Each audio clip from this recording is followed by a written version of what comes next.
Bienvenue dans le monde merveilleux de la médecine des poules de compagnie avec Magali, Dr Basse-Cour et Santé Basse-Cour. Je m'appelle Alexis Kiers et je suis vétérinaire spécialisé en médecine des volailles.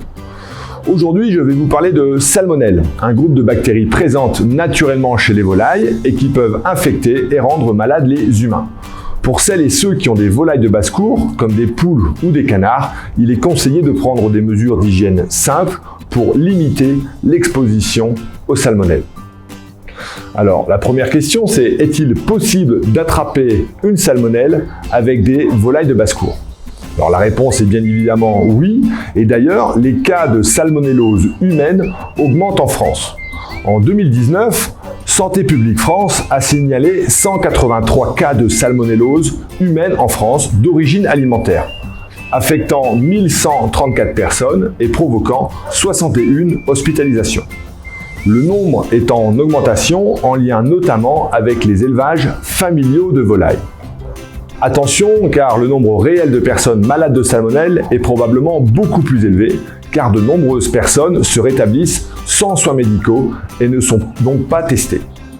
Cette récente augmentation des cas de salmonelle rappelle que les propriétaires doivent prendre des précautions sanitaires lorsqu'ils ont des volailles. En effet, beaucoup de gens, en particulier les gens qui débutent, ne prennent aucune mesure pour prévenir l'exposition aux salmonelles. Alors, comment attrape-t-on une salmonelle avec des poules de basse-cour? Alors, la plupart des volailles, à l'instar des poules, des canards et des dindes, sont naturellement porteurs d'au moins un des 2500 sérotypes de salmonelle. C'est une partie naturelle de leur flore microbienne intestinale. Les oiseaux sont ce qu'on appelle des porteurs sains. Cela veut dire qu'ils ne montrent pas de signe de présence de la bactérie. Alors, malgré la présence de salmonelle, les propriétaires de poules de basse-cour peuvent réduire considérablement le risque d'infection en prenant de simples précautions d'hygiène. Alors, la clé pour éviter l'exposition est ce qu'on appelle l'hygiène préventive, ce qui comprend notamment le lavage systématique des mains avec du savon et de l'eau chaude après avoir visité les volailles ou touché les volailles. Il faut également empêcher la salmonelle d'entrer dans la maison. Des précautions de routine comme enlever les vêtements et les chaussures portées dans le poulailler avant d'entrer dans la maison réduisent les risques d'exposition.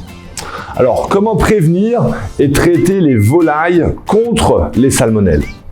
Alors déjà, mettre en place une bonne hygiène du poulailler aide à protéger les troupeaux de basse-cour contre l'exposition à la salmonelle, mais aussi contre d'autres bactéries et virus.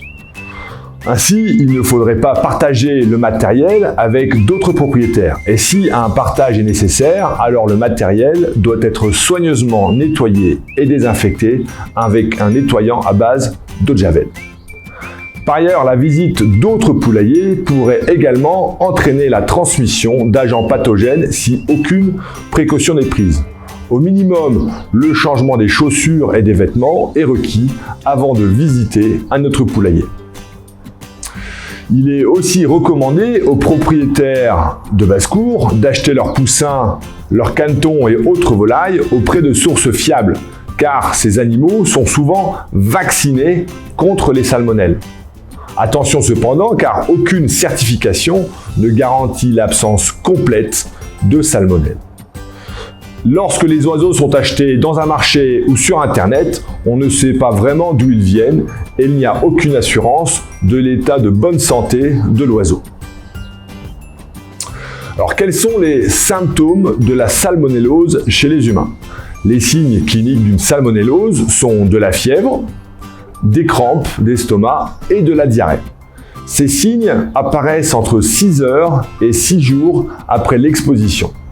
La maladie peut durer pendant 7 jours et la plupart des gens se rétablissent sans traitement. Parfois, les infections à salmonelle peuvent se propager depuis l'intestin jusque dans le sang et dans ces cas-là, les cas graves nécessitent une hospitalisation. Alors, les enfants de moins de 5 ans, les adultes plus âgés et ceux dont le système immunitaire est affaibli peuvent être plus sensibles aux infections à salmonelle. Mais alors, comme les animaux de basse-cour Les animaux qui vivent dans les petites basses-cours ne sont pas testés. L'accent doit être mis sur l'hygiène et la prévention de l'exposition, en particulier pour ceux dont le système immunitaire est le plus faible. Alors, merci beaucoup de m'avoir écouté aujourd'hui. Si vous avez une question sur la santé de vos poules que vous voulez que j'aborde lors d'une prochaine vidéo, n'hésitez pas à nous en parler. Et à très vite!